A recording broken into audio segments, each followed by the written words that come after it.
शादी थप्पड़ खाने के लिए नहीं की थी। रात के 8 बज चुके थे। सास गुस्से में सुनैना को देख रही थी और सुनैना उनकी आंखों को देखकर डर के मारे कांप रही थी। सास उसे देखकर पुकारती हुई बोली, तेरी हिम्मत कैसे हुई मेरे घर में यह सब करने की? ले देकर 4 दिन हुए हैं इस घर में आए हुए और अपने आप को घर की मालकिन समझने लगी है। आने दे मेरे बेटे को, आज तेरी खैर नहीं है। हाथ पैर ना तुड़वा दिए तो मेरा नाम भी जानकी नहीं। आज ना जाने क्या होने वाला है। सास जितनी निर्दयी है अपने बेटे को भी उसी तरह निर्दयी बना रखा। हर नई नवेली दुल्हन को अपने पति का इंतज़ार होता है, पर सुनैना उसे तो अपने पति परवीन का इंतज़ार बिल्कुल भी नहीं होता था, क्योंकि उसे तो उससे डर लगता था। मन ही मन मन्नत मांग रही थी कि आज पति घर ही न आए, लेकिन जब तक पति घर नहीं आएगा तब तक सासू माँ उसे खाना भी नहीं देगी। इतनी निर्दयी औरत है कि रसोई को भी ताला लगा कर रखा है। आखिर ऐसा क्या हुआ था कि जानकी जी उसे इस कदर डांट रही थी?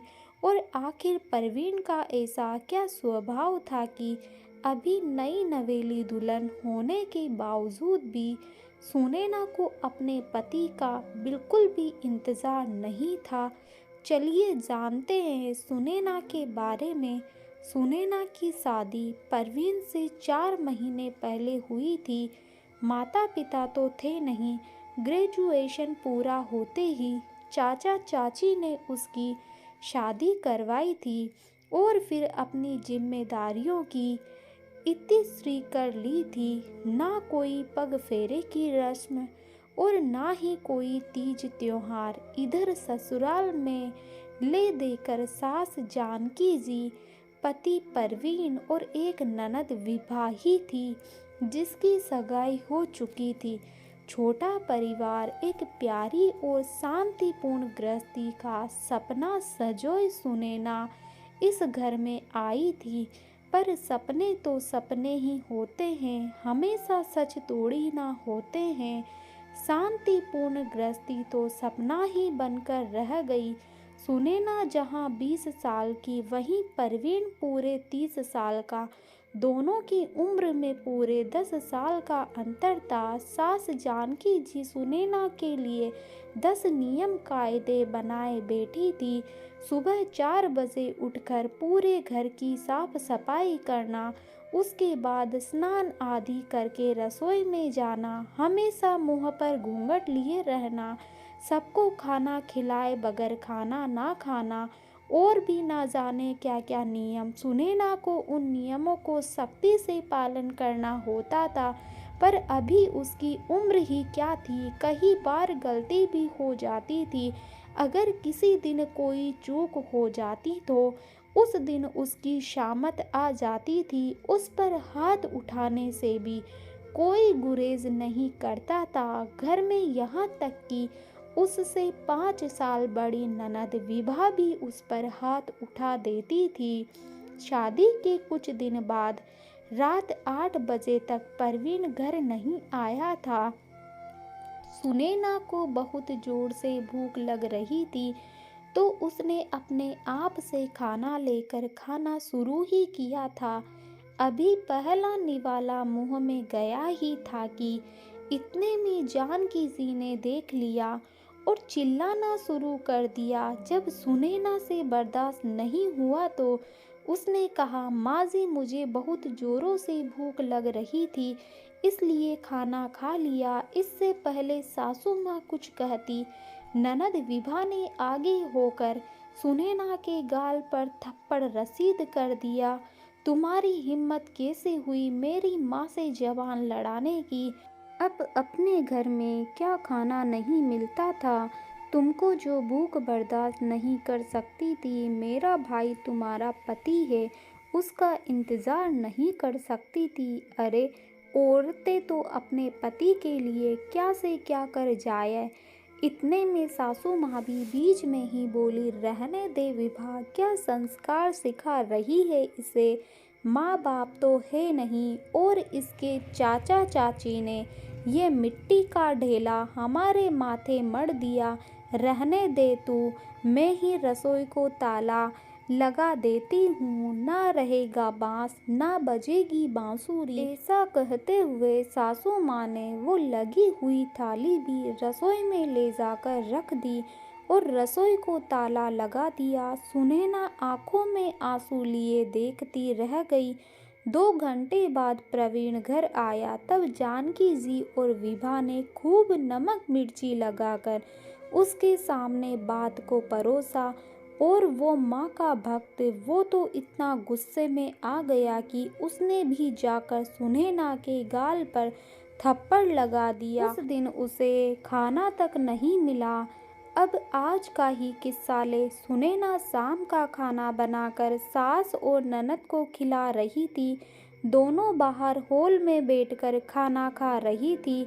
वहीं सुनैना गरम गरम रोटियां सेक कर दोनों को परोस रही थी। आज सुबह सासू माँ ने सिर्फ 2 ही रोटी खाने को दी थी। इस कारण से सुनैना को बहुत जोर से भूख लग रही थी, पर प्रवीण तो 10 बजे से पहले आने से रहा। सुनैना से बिल्कुल भी भूख बर्दाश्त नहीं हो रही थी। इससे पहले कि सासू माँ और विभा खाना खाकर रसोई को ताला लगा दे, उसने फटाफट से एक रोटी अपने पल्ले में बांधकर अपने कमरे में घोंस ली। जब माँ बेटी का खाना हो गया तो उन्होंने सुनैना को रसोई से बाहर कर ताला लगा दिया। सुनैना अपने कमरे में आ गई। इधर सासू माँ और विभा अपने कमरे में आकर आराम करने चली गई। जब सुनैना को लगा कि अब माहौल सही है, तो उसने अपने कमर में बंधी रोटी को निकालकर रोल के कोरी ही खाना शुरू कर दिया। रोटी खाते खाते उसकी आंखों में आंसू भी गिरे जा रहे थे। स्वाभिमान इसे चीज की गवाही नहीं दे रहा था, पर क्या करे वो भी समझ में नहीं आ रहा था। उसी समय सासू माँ किसी काम से उसी तरफ आई और उन्होंने सुनैना को रोटी खाते देख लिया।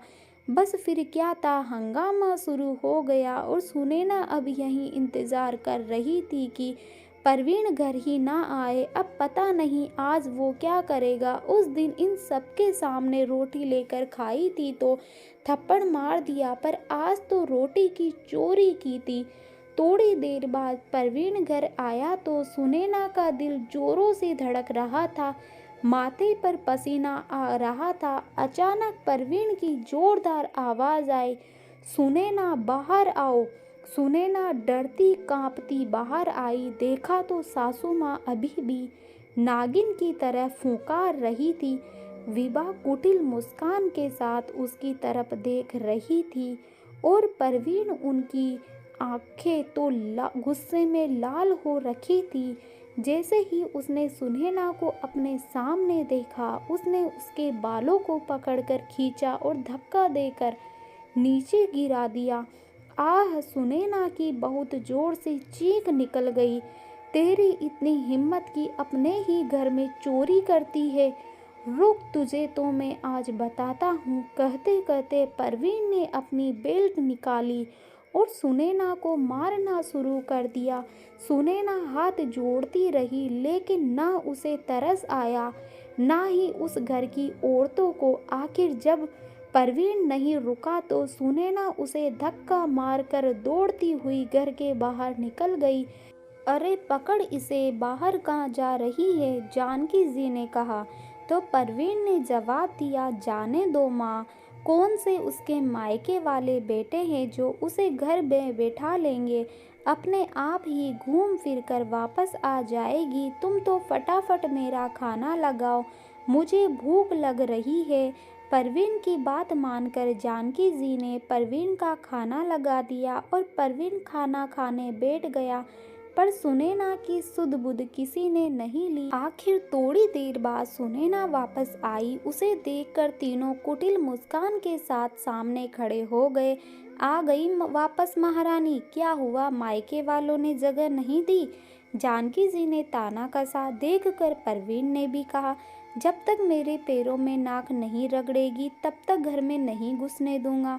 बड़ी गई थी ना मुझे धक्का मारकर। हाँ भैया, इतनी आसानी से माफ़ मत करना इसे। अगर अभी माफ़ कर दिया तो कल को सिर पर चढ़कर नाचेगी। ऐसी लड़कियों का क्या भरोसा। अरे भरोसा तो हमें तुझ पर भी नहीं है। जो अपनी भाभी का सम्मान ना कर पाए वो हमारे घर का क्या मान बढ़ाएगी। अचानक सुनैना के पीछे से विभा के होने वाले ससुर जी निकल कर आए।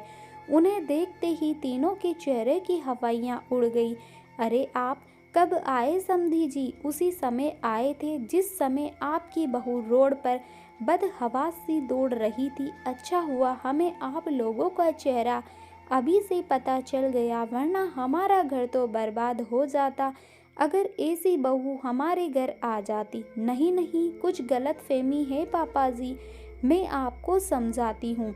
आप अंदर तो आइए, विभा ने कहा तो उसके होने वाले ससुर जी ने कहा, कौन से पापा जी? कैसे पापा जी? माफ़ करो, हम तो तुमसे कोई रिश्ता नहीं जोड़ना चाहते।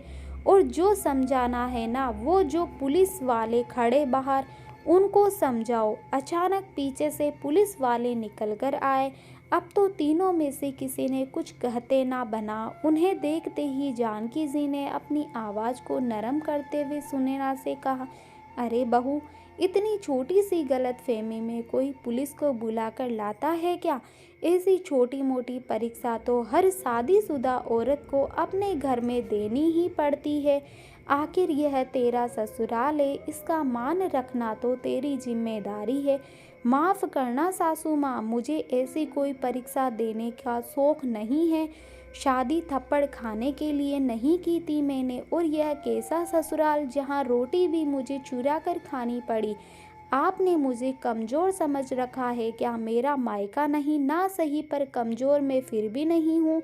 अब संस्कार अपने बच्चों को जेल में बैठा कर देते रहना। आखिरकार पुलिस तीनों को अरेस्ट करके अपने साथ ले गई। विभा के ससुराल वालों ने रिश्ता करने से मना कर दिया और सुनैना को एक स्वयंसेवी संस्था ने आगे बढ़ने के मौके दिए, जहां वो संस्था के साथ मिलकर लोगों को घरेलू हिंसा के प्रति जागरूक करती थी। उसने अब एक नई शुरुआत की थी। उम्मीद करती हूँ आपको हमारी ये कहानी पसंद आई होगी। कहानी पसंद आए तो वीडियो को लाइक से चैनल को सब्सक्राइब जरूर कीजिएगा। वीडियो को लास्ट तक देखने के लिए आपका बहुत बहुत धन्यवाद।